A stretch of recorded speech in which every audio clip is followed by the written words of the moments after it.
algún lugar hay un viejo chiste sobre por qué un ateo usaba tirantes rojos. ¿Renunciar? Para evitar que sus pantalones fueran llevados al cielo durante el rapto. Cursi, lo sé. Sí, soy ateo y, por lo general, mis amigos, mi familia y mis compañeros de trabajo me critican por mis creencias. Creer en un poder superior que te recompensará o te castigará me parece un poco extraño. No siempre fui así, ya que nací en una familia católica e iba a la iglesia con mi padre todos los domingos.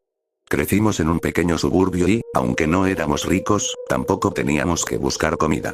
Viví una infancia cómoda con mi madre y mi hermana mayor y la vida era maravillosa.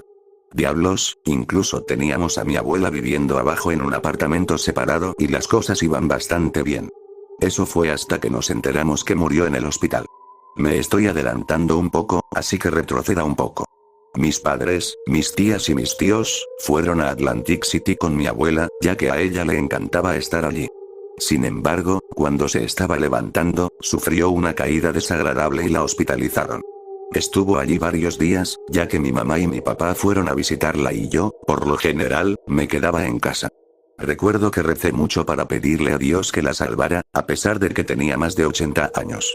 Ella nunca logró salir de ese lugar olvidado por Dios. Días después fue el funeral y lo recuerdo como si fuera ayer. Tenía 9 o 10 años y estaba rodeada de mis tías y tíos, llorando por la pérdida de esta gran mujer. Todos me decían que estaba bien llorar, pero no lo hice. Sentía que no necesitaba ni quería llorar. Sentía que tenía que ser fuerte por mi familia y no lloré. Estaba triste porque mi abuela se había ido, pero quería estar allí para mi familia. En ese mismo momento decidí denunciar a Dios. Claro que fui a una escuela secundaria católica para alejarme de la horrible escuela pública donde había drogas, pandillas, armas y peleas. ¿Y qué tenía mi escuela? Todo lo anterior más que teníamos que usar uniformes estúpidos. Me sentí como si hubiera estado en prisión durante 4 años y no ayudó tener un subdirector que era un alcohólico furioso. De la escuela secundaria a la universidad a trabajar en un trabajo sin futuro en una gran corporación en el centro de Manhattan. La vida parecía ser buena porque mis padres no me obligaban a mudarme. Diablos, ellos querían que me quedara y yo quería, así que qué daño hay, ¿verdad? La vida estaba bien hasta el día en que casi muero. Estábamos en pleno verano y te digo que si nunca has estado en Nueva York en esa época, no lo hagas. No te estás perdiendo nada. El calor combinado con la humedad agobiante hacen que haya días realmente malos. Así que me dirijo al trabajo y llegamos a la parada justo debajo del World Trade Center. El tren se detiene bruscamente y las puertas se abren y cierran unas 5 o 6 veces. Cuando se cerraron por 6ª vez, todos contuvimos la respiración mientras el anuncio confuso resonaba por los altavoces llenos de suciedad. Atención a todos los pasajeros, este tren se encuentra fuera de servicio en estos momentos. Por favor, desembarquen y esperen al próximo tren. Una vez más, sin embargo, yo maldije por dentro, y la mayoría de mis compañeros de metro lo hicieron en voz alta, como si fueran una súplica a Dios para que arreglara el tren. Por desgracia, nadie hizo caso de esas palabras y tuvimos que bajar del tren. Miré mi reloj. 7:15 am tenía que estar en el trabajo a las 8 am. Así que dije al diablo sin dirigirme a nadie en particular y salí de la estación hacia la calle.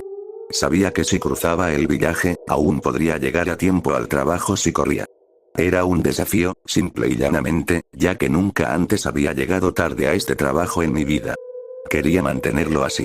Definitivamente fue una caminata e hice un gran tiempo hasta que crucé el borde del pueblo.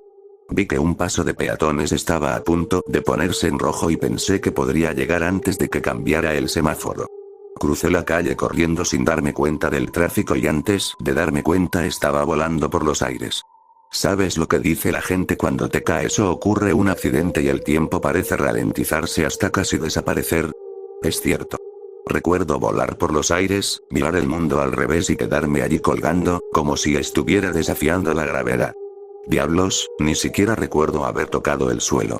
Recuerdo haber estado allí colgando y, mientras descendía, una pared de oscuridad pareció levantarse para recibirme. Y eso fue todo por un tiempo. Oscuridad. Hola. Grité, pero lo único que oí fue mi propia voz resonando en mi interior.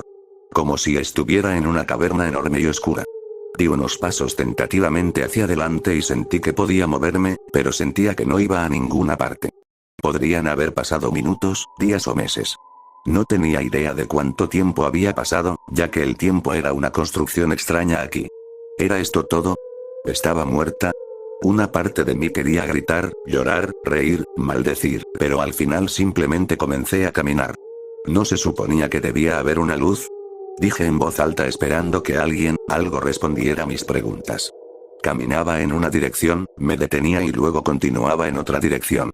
Sentía que este era uno de los videojuegos que solía jugar cuando era más joven. Hay una salida a este nivel y solo tengo que encontrarla. Sin embargo, también me sentía como un intruso en este reino de sombras. No podía escuchar nada más que mis propios pasos, mi respiración y mi voz que resonaba cuando hablaba. En ese momento me di cuenta de que, en efecto, debía estar muerta y comencé a reír. No como se ríe la gente de un buen chiste, sino como se ríe la gente cuando ha perdido la cordura que le quedaba. Grité y me reí hasta que me dolió la garganta y lo sentí en la garganta y paré. Jadeando, traté de razonar conmigo mismo. Está bien. Tienes dolor de garganta y estás jadeando, así que, no puedes estar muerto. ¿Verdad? Y ahí fue cuando lo escuché como si fuera una respuesta a mi pregunta. Fue un suave sonido metálico seguido de un raspado. Di un paso y luego otro en la dirección del sonido. Me sentí como si estuviera en un pasillo oscuro y pudiera ver hasta el final, ya que estaba muy iluminado. El final del pasillo parecía un rincón del vestíbulo de un hotel, sin embargo, solo había un ascensor y las puertas estaban abiertas de par en par. Como si me estuvieran esperando. Empecé a correr y al principio me pareció que se trataba de una ilusión óptica o una de esas pesadillas. ¿Conoces esas pesadillas? En las que quieres llegar a algún lugar y corres a toda velocidad pero parece que no llegas a ninguna parte. Fue exactamente así. Al principio pensé en parar y renunciar a todo, pero seguí adelante y me encontré avanzando a gran velocidad. Tanto que me detuve de golpe antes de estrellarme contra la parte trasera del ascensor. Sentí una sensación de déjà vu, ya que el ascensor parecía exactamente igual al de mi trabajo. Sin embargo, había una diferencia. Solo había un botón. No hay pisos, no hay puertas que se abran ni se cierren, no hay parada de emergencia. Nada. Miré a mi alrededor, me encogí de hombros y luego presioné el botón que se iluminó y las puertas se cerraron con el mismo ruido metálico lento y chirriante. ¿Alguna vez has estado en un ascensor express? La sensación de que te van a lanzar al espacio es bastante desconcertante la primera vez que la experimentas. Perdí toda noción del tiempo y el espacio y me pregunté si me estaba moviendo demasiado rápido o no me estaba moviendo en absoluto, ya que no tenía idea de cuántos minutos pasarían antes de que el ascensor finalmente se detuviera de golpe. Un fuerte tintineo seguido del ruido de raspado de las puertas de metal al abrirse y lo primero que tuve que hacer fue protegerme los ojos. La luz era casi cegadora y sentí que mis ojos comenzaban a acostumbrarse a haber estado en la oscuridad durante tanto tiempo. Había manchas que danzaban y luego desaparecían de mi vista mientras me encontraba en otro pasillo largo y blanco con otro par de puertas dobles que estaban completamente abiertas. «Hola», grité tímidamente, como si fuera un niño al que habían pillado haciendo algo malo. «Sí, hija mía, por favor, ven aquí», gritó una voz paternal desconocida desde el pasillo. Me quedé paralizada. Había algo o alguien que estaba en ese piso conmigo. Dos instintos luchaban en mi interior, los cuales todos los animales de este planeta poseen. Lucha o huida. Elegí luchar porque una parte de mí quería saber dónde estaba y qué estaba pasando. Reuniendo el coraje que me quedaba, caminé por el largo pasillo y me encontré en una lujosa oficina que rivalizaría con algunos de los directores ejecutivos con los que había trabajado. Lo que más me sorprendió fueron las ventanas del piso al techo que daban a una extensión de nubes esponjosas. Estas nubes oscurecían todo lo que estaba debajo de la superficie, por lo que no había forma de juzgar qué tan alta era esta estructura. Las puertas eran de una madera que nunca había visto antes, ya que varios animales estaban tallados en patrones intrincados.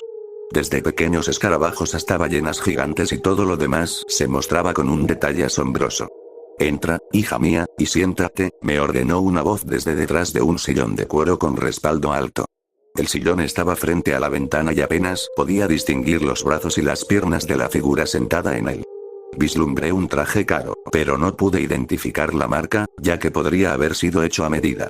Una pequeña silla de oficina vacía me recibió mientras un lujoso escritorio de roble nos separaba a los dos. «Entonces, ¿qué te trae por aquí, hija mía?», preguntó con un tono inquisitivo. Todavía no ha llegado tu hora y no tengo idea de por qué tu alma me ha buscado. No tenía idea de qué decir al respecto, como tampoco tenía idea de por qué estaba allí.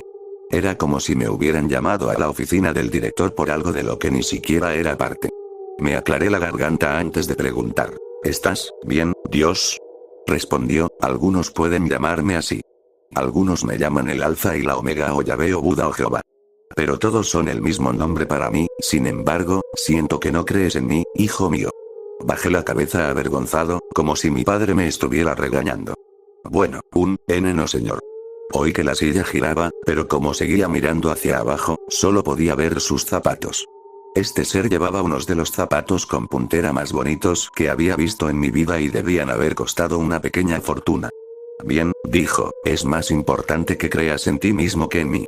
Hay personas que han creído en mí toda su vida y no han hecho nada por sí mismas. Tú, en cambio, has logrado grandes cosas por tu cuenta, sin pedirme ayuda.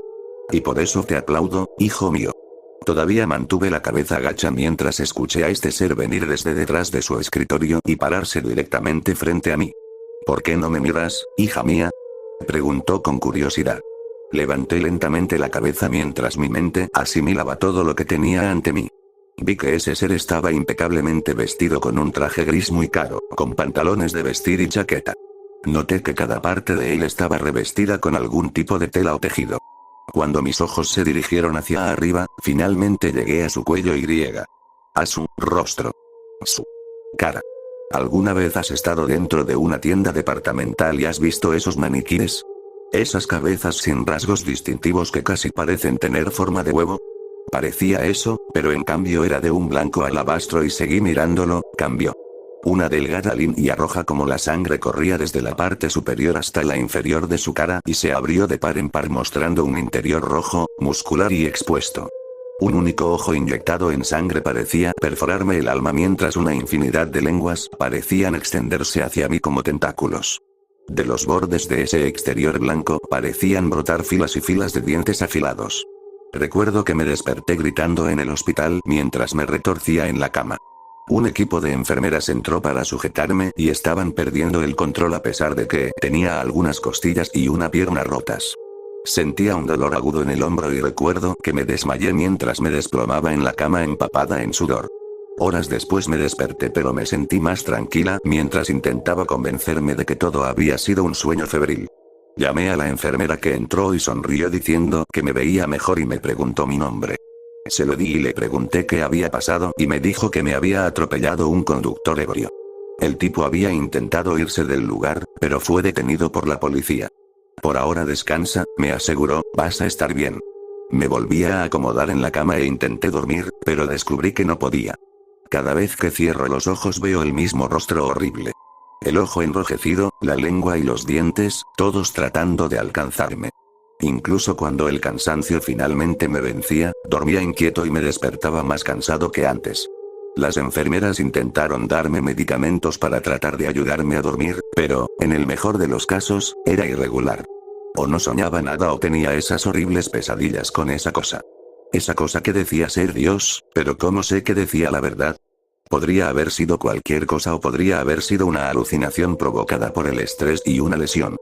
Después de pasar unos días más sin dormir en el hospital, me dieron el alta y mi mamá, mi papá y mi hermana vinieron a buscarme. Sonrieron mientras me acomodaban en el asiento trasero de su auto y salíamos a toda velocidad rumbo a casa.